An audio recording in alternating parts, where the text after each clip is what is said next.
Hey guys, okay, how are you? Miss you. I'm recording from my porch today. I don't know, the lighting might be bad, but that's probably just as well. So, the two poets we're going to talk about today are Emily Dickinson and Walt Whitman. I think what I'll do is I'll make two videos. I'll talk about all the Emily Dickinson poems in one and all the Whitman ones in the second video. I grouped these two poets together because they're kind of considered the mother and the father of modern American poetry. Even though Dickinson would hate being lumped together with Whitman because she really did not like Walt Whitman, but that's a different story. So let me tell you a little bit about modern American poetry before we get started. Um, both of these writers were writing in the middle and the end of the 19th century. And up until that point, the United States really didn't have its own brand of literature. We were a very new country and we were coming out of the Civil War. Um, there just wasn't a whole lot of writing in the first place. And what was being written was very derivative of European literature. Just there wasn't a distinct American voice. Today we have all these regional voices and from all over the country, and people have different ways of speaking. Um, and it was like that then too, even though the country was smaller and newer. But those voices weren't necessarily being heard in literature. So Walt Whitman and Emily Dickinson sort of broke the mold. It might be hard to appreciate how different their poetry is today because we've just, all these years later, we've heard so many versions of poetry and such experimental works that, and people keep pushing the envelope.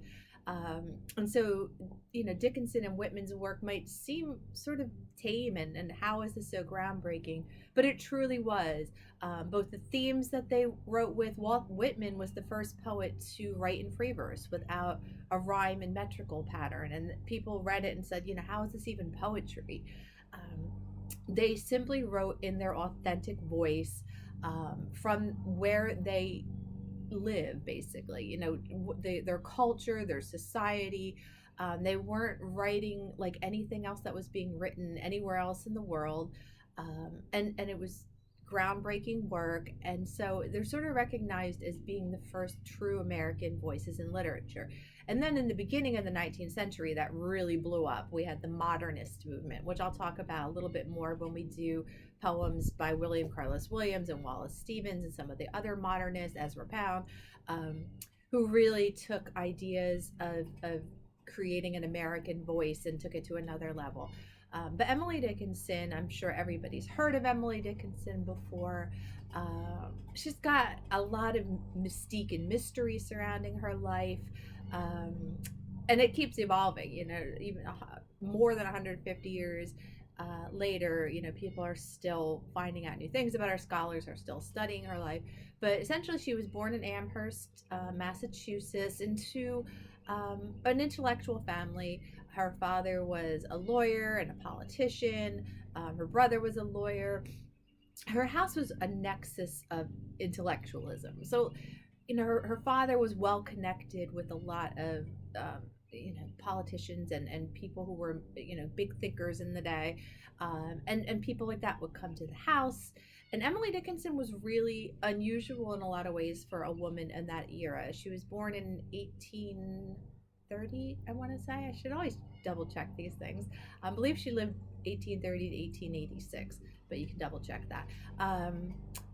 But a lot of women didn't have formal educations in that era. Emily Dickinson had a very good education. She only had 1 year of college before she moved home, but she had a good formal education up until that point. And she was exposed to these people who came to her father's house and talked about religion and politics and philosophy and things like that, where a lot of times after dinner, women would go, I don't know what women would do. I don't know what girly things they were sent out of the room to do while men talked about important things. But Emily Dickinson was often a part of these conversations.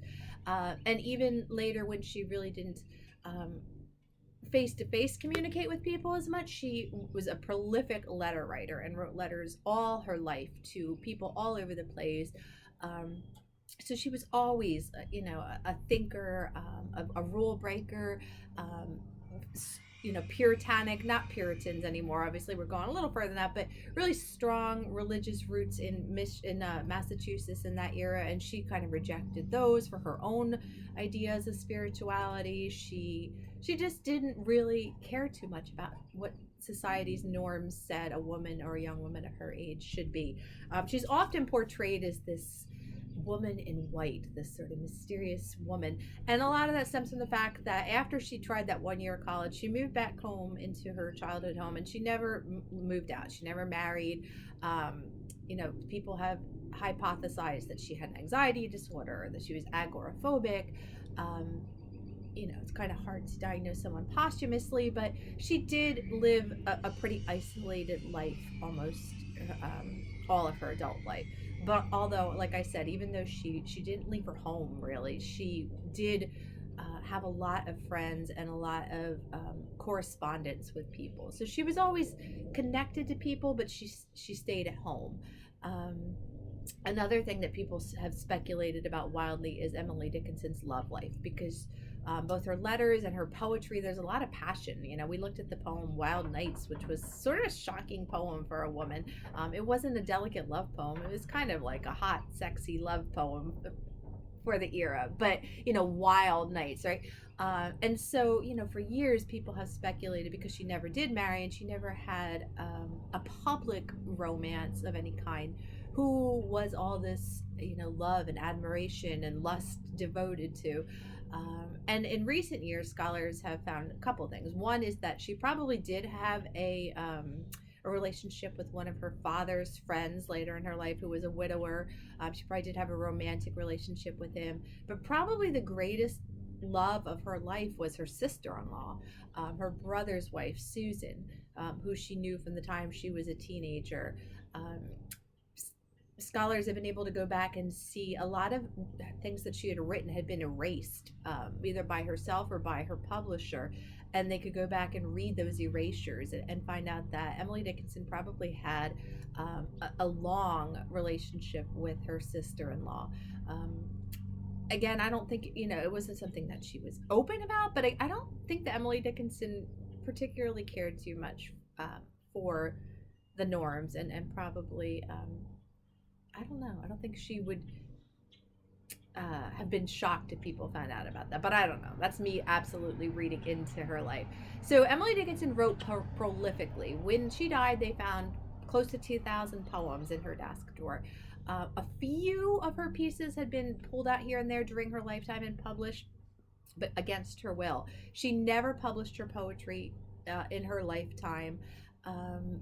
But we can kind of assume that she did want people to read her poetry at some point, because Dickinson was sick for the last few years of her life. That's another thing that scholars are still debating, is even her cause of death. It was always thought that she died of something called Bright's disease, which was a kidney disorder. But now scholars are saying no, more based on her symptoms and things like that. Maybe it was a heart condition or high blood pressure. But whatever the case was, her death wasn't completely sudden and unexpected. So she did have time, if she truly did not want people to find her letters and her poetry, she would have had time to destroy them before she died. But she did. She left them to be found after her death. And although people knew that she was a writer, people were still shocked by how much she had written and how groundbreaking it was, and how just, how it kind of rocked the whole world of literature at that point. Okay, I think I said everything I want to say about Dickinson. So let's take a look at her poems. The first one was Because I Could Not Stop for Death. And of course, Dickinson writing this poem in 1863, there are no recordings of her reading it. So I'll read it for you quickly, and then we'll talk about it. Because I could not stop for death, he kindly stopped for me. The carriage held but just ourselves and immortality. We slowly drove, he knew no haste, and I had put away my labor and my leisure too for his civility. We passed the school where children strove at recess in the ring. We passed the fields of gazing grain. We passed the setting sun, or rather, he passed us. The dews drew quivering and chill, for only gossamer my gown, my tippet only tulle. We paused before a house that seemed a swelling in the ground. The roof was scarcely visible, the cornice in the ground. Since then, 'tis centuries and yet feels shorter than the day. I first surmised the horses' heads were towards eternity. So when you just look at the poem on the page, there are obviously things that are striking about it. First of all, the sort of almost random capitalization of words. Um, of course, she capitalizes the first words of each line, and she capitalizes words like I and God and things like that. But there are words that really don't require capitalization that Dickinson capitalizes: death, ourselves, carriage, immortality. I mean, on and on and on. There are all these words that are capitalized, and of course you have to ask yourself why would Dickinson choose to sort of almost most nouns in the poem are capitalized, but why? And the other, I think, is just typographic thing that strikes you are these dashes. Dickinson was known for her dashes, and people have written, again, scholars, every little thing about Dickinson has been pulled apart over the years. And how do you read with these dashes in the poem? Do you read them like a period? Do you pause? Because I could not stop for death, he kindly stopped for me. Is it longer than a period? Is it a longer breath? Or does it tie words together like a hyphen does? How it, so is it, kind of condensing words or creating space between words? Is it mimicking some other form of punctuation, or is it something that we're supposed to say or breathe when we're reading the poem? I don't know the answer. I'd be interested to see how you read the poem the first time, even if it was not out loud. If you were reading it in your head, did you make any concessions for those dashes? Did you pause longer there? Did you skip over them and not even notice them? Did they kind of pull words together for you? I'd like to hear your thoughts on the dashes and the capitalization, because those are sort of things that everybody notices about Dickinson's poems. Beyond that, the topic of the poem was death. And Dickinson, again, groundbreaking in not the sense that she wrote about death, because coming around the Victoria era, they were obsessed with death, and the Gothics and all that. So death wasn't a new topic, but the treatment of death in this poem is such a different topic. Death was either highly romanticized or highly, gothicized. I may have just coined that word, but death wasn't just a part of life in a very matter-of-fact way as it is in this poem. And so in this poem, Dickinson uses personification. She personifies death as a carriage driver who comes to pick you up. And he's a kind and civil carriage driver. So she, she knows that the carriage is going to come for her at some point, but she doesn't dread it. She doesn't fear it. If I asked you before you read this poem to personify death, you would probably come up with an image like the Grim Reaper, the hood and the scythe and something terrifying. Certainly not a kindly Uber driver, if we want to put it in 21st century parlance. So she does, though. He comes and he picks her up and takes her for this leisurely ride. Sort of, the idea of your life flashes before your eyes before you die, or just this, last journey. And it's not rushed and it's not frightening, but each stanza sort of has a different view. The children at playground, and the sun sort of starting to set, the day getting cooler. She also says that because I could not stop for death, he stopped for me. So, and she wasn't quite ready. She had to put aside her work and her leisure. And so, that's significant. The ride is going to come for you, but you don't necessarily have to be waiting at the bus stop for it. Like, she wasn't waiting for it. It happened. It came for her, but she wasn't quite ready yet. She did have to put aside her work and get on that carriage. And as the journey goes on, you notice too that she says she's getting cold. She says my tippet was only tulle and my gown was only gossamer, which just means she had a light dress on. She didn't have a shawl, and she wasn't. So again, even though she knew that this carriage ride was going to happen at some point, she wasn't completely prepared for it. And I think, what does that mean when you're taking this whole analogy? What do you think that means when she says, it was cold and I wasn't really dressed for the ride? how does that apply when you're thinking about, the journey being towards death? And then the end of the poem, there's the imagery of the swelling in the ground, the grave. Um, and then in the last stanza, there's, the horse's head and the word eternity are sort of biblical references. In Revelation and things like that, the horses. Uh, but more important, I think, is that strange play of what eternity is. She says it's centuries, yet feels shorter than the day. And that's sort of like the whole, humans can't really wrap our heads around the concept of eternity. We just don't have any reference for that. It's both, centuries and centuries and eons, and then every eon is just a minute or a day. Dickinson was really interested in that sort of. She has another poem that I don't think I have on the stanza, but the brain is wider than the sea, or deeper than the sky. Again, you think I do my homework for these ones, but that poem is about the same idea: how humans can intellectually understand ideas like, the depths of the sea, or the vastness of the universe, or the timelessness of eternity, but yet we can't really wrap our heads around those concepts either. Those ideas sort of fascinated Dickinson. The next poem is I Step from Plank to Plank. And before I go on, I forgot, I wanted to show you guys. I have to show you since I'm wearing it. My shirt, I don't know if you can make that out there. It's got like this little flower thing, but if you look really carefully, it's actually all of the pictures are words from Emily Dickinson's poems. So I always wear this to class on the days I teach Emily Dickinson, but I wore it on video and you can't even really appreciate it because it's getting cut off. And if you notice, I'm wearing sweatpants, but I'm wearing my fancy work sweatpants. So, it's all good. Okay, so I Step from Plank to Plank. It is a sort of a similar theme to this poem as because I could not stop for death. And let me just also mention that Dickinson's poems were never titled, so generally they're referred to by their first line. In some collections you'll see them numbered, but typically, like I said, they weren't given titles, and so we just call them whatever the first line of the poem is. I stepped from plank to plank, a slow and cautious way. The stars about my head I felt, about my feet the sea. I knew not but the next would be my final inch. This gave me that precarious gait some call experience. So a shorter poem also has the irregular capitalization. There's only one of those famous dashes in this poem.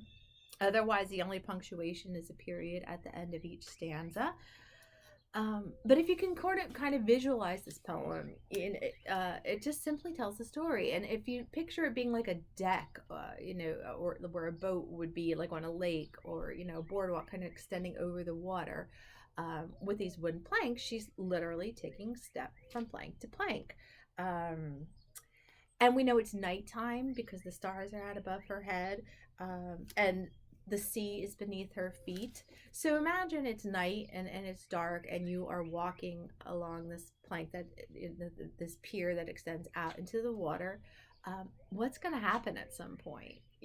You're going to step off the edge, especially it's dark. You might not be sure where the pier is going to end.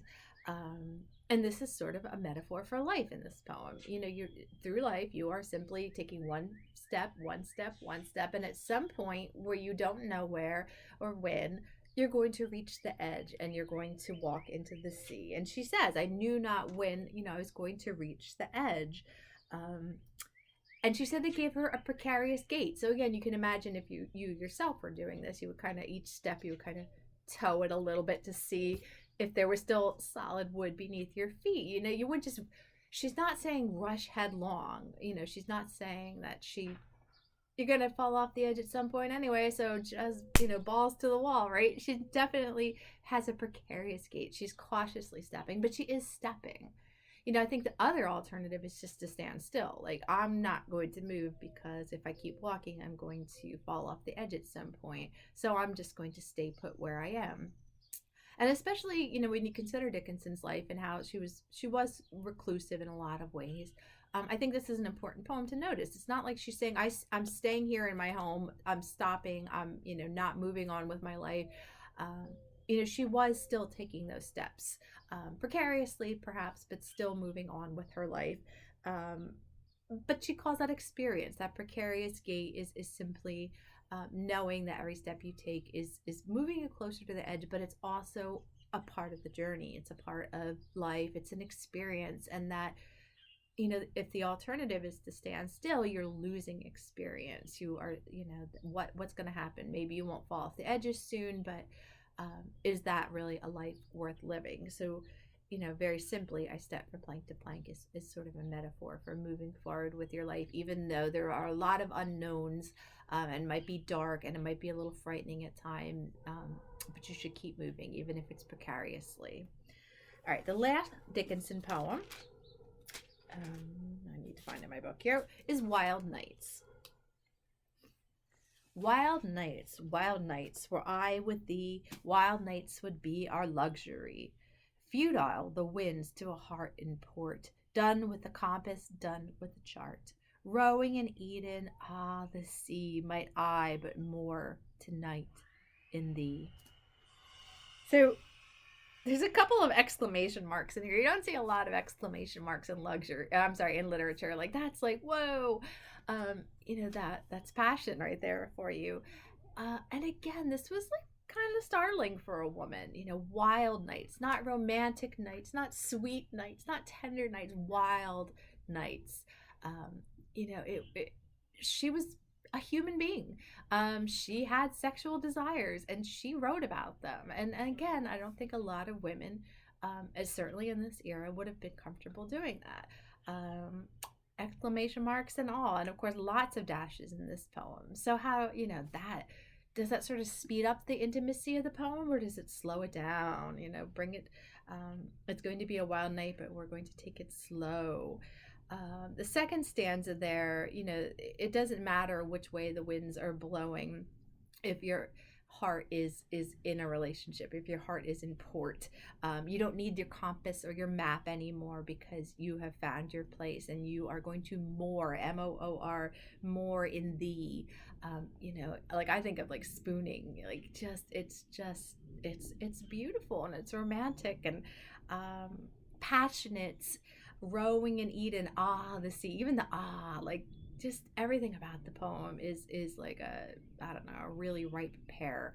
I love it. I think it's juicy and sweet and I don't know, just a sort of a fun poem. You certainly can analyze it, but this is one of those poems that after you go through and you ask yourself, why is this word capitalized? And what does this part mean? And what does that part mean? Then you just go back and read it and appreciate that Emily Dickinson, was willing to share that part of herself with us.